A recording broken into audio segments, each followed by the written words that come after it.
지금까지 3분기 실적을 발표한 S&P 500기업 90% 중에서 75%가 예상치를 넘어섰고 3년 평균보다 약간 낮았습니다. 1년 4번 발표하죠. 발표할 때마다 기업들 보면은 S&P 500기업 기준으로 보면 항상 예상치를 넘어가는 기업들이 75%에서 80% 사이 꾸준히 나오고 있습니다.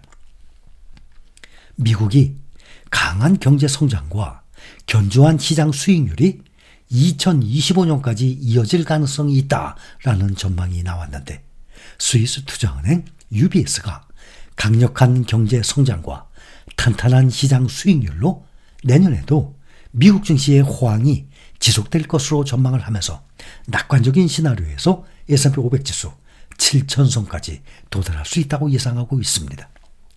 오늘 마크 애플리 UBS 글로벌 웰스 매니지먼트 최고 투자 책임자는 최고의 시나리오에서는 S&P 500이 7,000까지 상승할 수 있다고 전망했습니다. 트럼프의 당선 이후 월가에서는 시장이 내년에도 호황을 보일 것이라는 낙관론이 나오고 있습니다. BMO는 내년 S&P 500 지수 6,700을, 골드만삭스는 6,500을 기록할 것으로 전망하고 있습니다.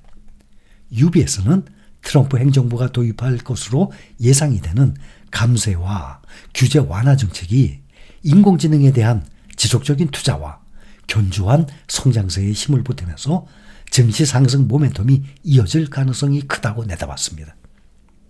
UBS는 2025년 기준 S&P 500의 기본 시나리오 목표치를 6,600으로 제시했습니다.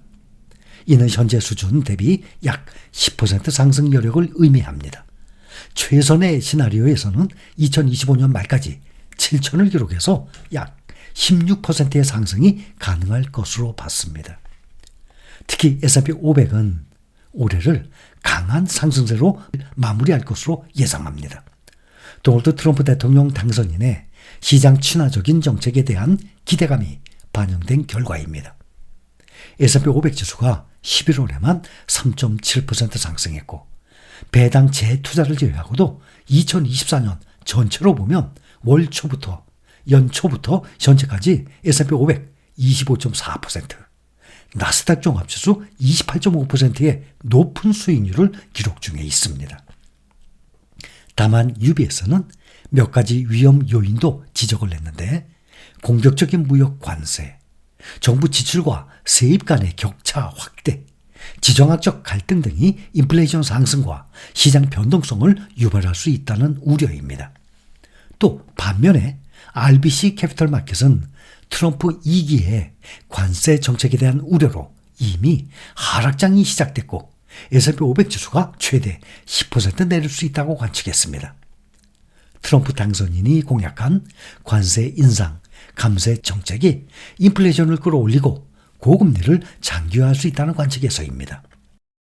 다만 미국 경제 성장률이 우려할 만한 수준으로 떨어지거나 경기 침체가 발생하지 않는다면 하락폭이 10%를 넘지는 않을 것으로 내다보고 있습니다.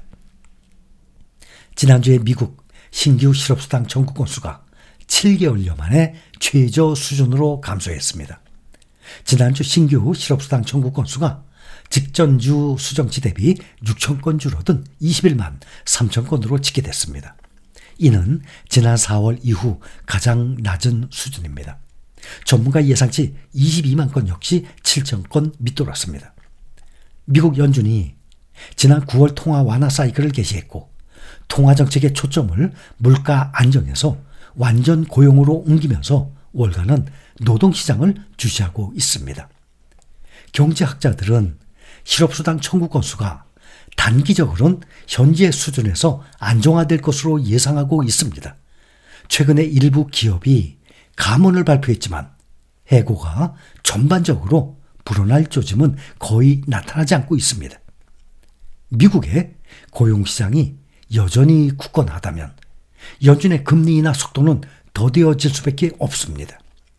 연준은 고용시장이 급격하게 악화할 이유로 피벗에 나섰지만 미국 경제가 안정적이고 인플레이션이 재발할 우려가 있다면 금리 인하에 앞으로 보다 신중할 수밖에 없는 상황입니다. 제롬 파월 연준 의장과 이사들도 이미 이 같은 전망을 내놓고 있습니다. 반면에 제조업 지표는 오늘 부진했습니다. 필라델피아 11월 제조업 지수는 마이너스 5.5까지 떨어져서 올 들어 두 번째로 부진한 수준을 기록했습니다. 미국의 경기 선행지수가 하락세를 이어갔습니다. 미국의 경제 분석기관 커머러스 보드는 오늘 10월 미국의 경기 선행지수가 전월 대비 0.4% 하락한 99.5를 기록했다고 발표했습니다. 올해 4월부터 10월까지 6개월간 경기 선행지수는 2.2% 하락했습니다. 이것은 앞선 6개월간의 하락세 2%보다도 악화한 수준입니다. 컨퍼런스 보드는 제조업 부문의 신규 수주가 경기 선행지수를 가장 큰 폭으로 끌어내렸다고 설명했습니다. 허리케인의 여파로 제조업 근로시간이 작년 말 이후 가장 큰 폭으로 줄고 실업보험 청구 건수가 늘어난 동시에 주택 허가 건수도 줄었기 때문입니다. 컨퍼런스 보드는 허리케인의 단기적인 여파를 제외한다고 하더라도 향후 경제 활동은 어려울 수 있다라고 전망을 하고 있습니다.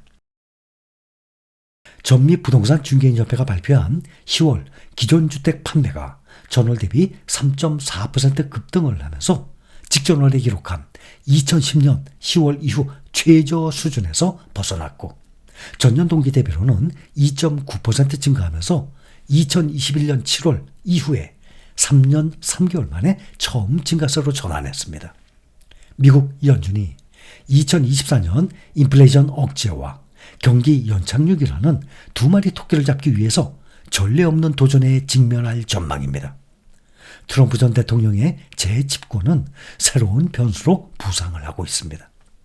그의 핵심 공약인 보호무역주의와 감세 정책은 인플레이션 압력을 가중시킬 수 있고 강경한 반이민 정책은 노동시장의 수급 불균형을 심화시킬 우려가 있기 때문입니다. 특히 트럼프의 연준 독립성 침해 가능성은 통화정책의 불확실성을 높이는 중대한 리스크 요인으로 지목되고 있습니다. 그래서 2025년 연준의 통화정책은 더욱 신중한 행보를 보일 것으로 전망됩니다. 어제 워싱턴 포스트는 수잔 콜린스 보스턴 연준 총재를 비롯한 주요 연준 인사들의 발언을 통해서 향후 통화정책이 신중하고 점진적인 금리 인하 기조를 유지할 것임을 보도했습니다. 오늘 오스탄 구스비 시카고 연준 총재는 미국의 정책금리가 앞으로 1년 동안 상당히 낮아질 것이라면서도 금리가 목표 지점에 가까워질수록 인하 속도를 늦추는 것이 합리적일 수 있다라면서 연준의 통화정책 완화 행보가 느려질 가능성을 열어뒀습니다. 인플레이션이 연방준비제도의 목표에 따라서 완화되고 있다고 확신을 하고 내년쯤 내다보면 금리가 오늘날보다는 상당히 낮아질 것 같다라고 말했습니다.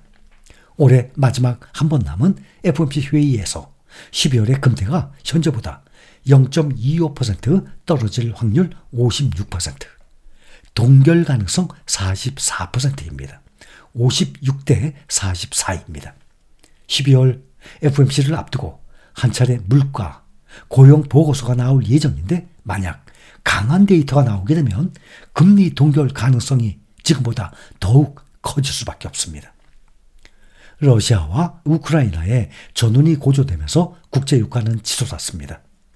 뉴욕 상업거래소에서 서부 텍사스산 원유는 1.96% 높아진 배럴당 70달러가 넘어갔습니다.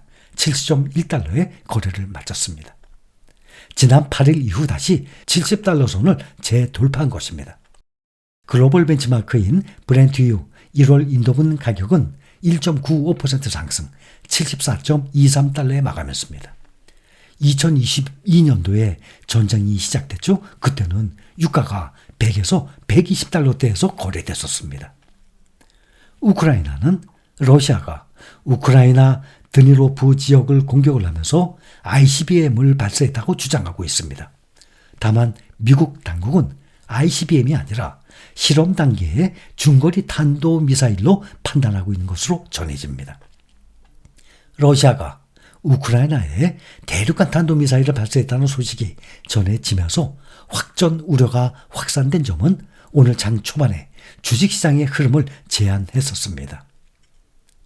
이날 우크라이나군은 러시아가 우크라이나 드니프로에 ICBM을 발사했다고 발표했는데 푸틴 대통령은 뒤늦게 ICBM이 아닌 신형 중거리 탄도미사일이 시험적으로 사용된 것이라고 밝혔습니다.